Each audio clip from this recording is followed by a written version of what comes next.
So I met him on Hinge, and I wasn't really physically attracted to him, but I'm attracted to intelligent people. Attracted to intelligent people, really? Whenever people say that, and I think they have a word for it, they call it sapiosexual or something. Whenever people say that, it's just a way to pretend that they're more cultured and sophisticated than they really are. And so they have such fine taste in life that they transcend the physical, and their main attraction driver is how intelligent a person is. Somehow they think that reflects on them in a way that makes it seem like they're so smart they want somebody who's equally as smart as them, which is really not the case. It's just weird. It's not even true. It just doesn't make any sense. But let's keep hearing her dating horror story about a creepy tatted medical doctor. Apparently, I give a lot of people chances that I shouldn't, and so I gave him a chance.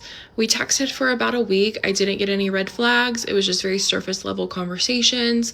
He invites me to dinner and a movie, and he asked me if I want to go see a scary movie. I told him I don't like scary movies, but I'll try anything once, thinking, maybe we'll hit it off and I'll be scared and I'll be like, oh, like I'm scared, hold me. I was like, that could be cute. So I agreed to go. And I show up to the restaurant and I text him, hey, I'm here.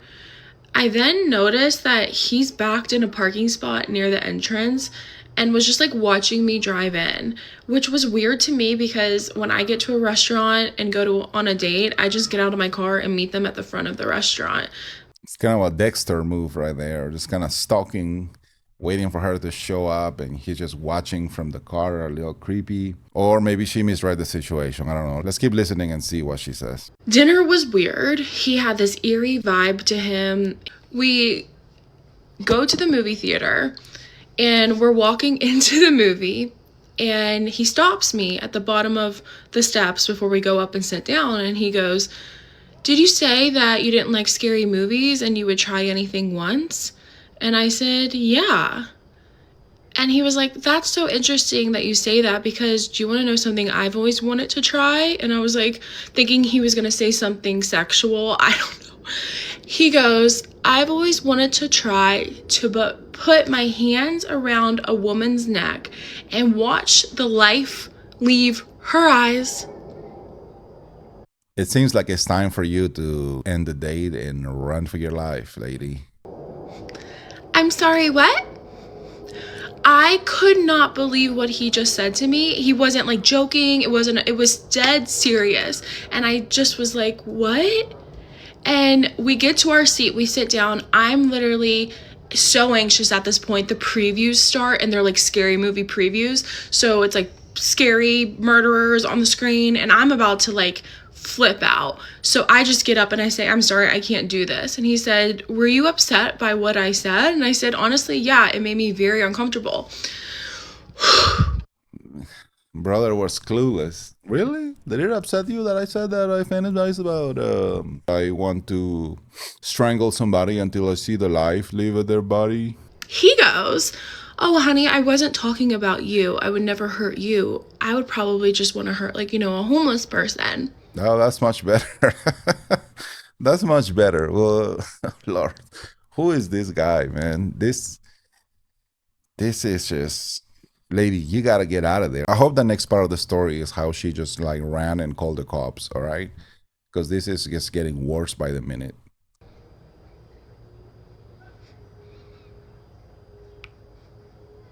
So I made this post yesterday and it started getting some attention because I was posting where I was located and I was posting his employer and then I just commented his name and I want to protect other women, but I also do not want to like agitate him or get sued for anything. So I am going to make an official complaint to his employer, and I'm going to do what I can to help make people aware that he might be a danger to the community.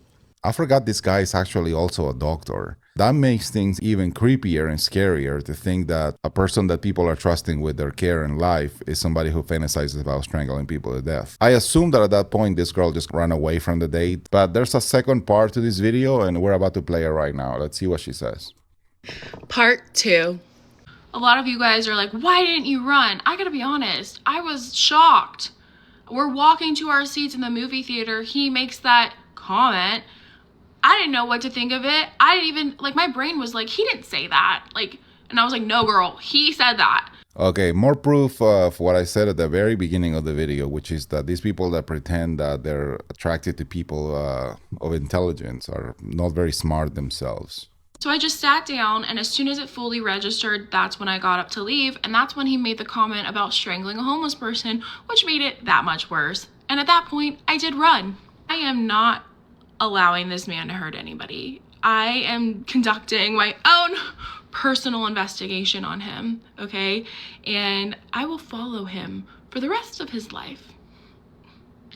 When I got home, I started researching this man, and I found a lot of information on him. Okay, I know everything about him. And I have talked to people from his past. There is a pattern of behavior that is worrisome. Trail bodies buried somewhere. You gotta send somebody to check this guy's backyard and his hard drive. Has been reported to the medical board in the state that he's practicing in. He is an actual physician. Unfortunately, women have been messaging me, and I'm happy to share his name and location in a private message, okay? I don't feel comfortable sharing it publicly. They just want everyone to be more aware and to trust their gut instincts, because I feel like I should have left at dinner. He was scaring me at dinner. He was weird. As women, we are conditioned to be polite, to be reasonable, to never say no. When women come together, we are unstoppable, guys, and we need to recognize these signs. We need to share information with one another, and that's what we're gonna do here. So there's gonna be a ton of crazy people out there. You gotta be careful with who you're setting up encounters with. I'm glad to hear this girl run for her life. That was the only right choice to make at that point. And probably trying to follow up with the medical board, even though it might seem harsh and extreme, I actually agree it's probably necessary. If somebody's fantasizing about killing people, you can't be trusted with people's care. But let me know what you think about this. Do you have any dating horror stories? Let me know about it in the comments, and I will see you on the next one.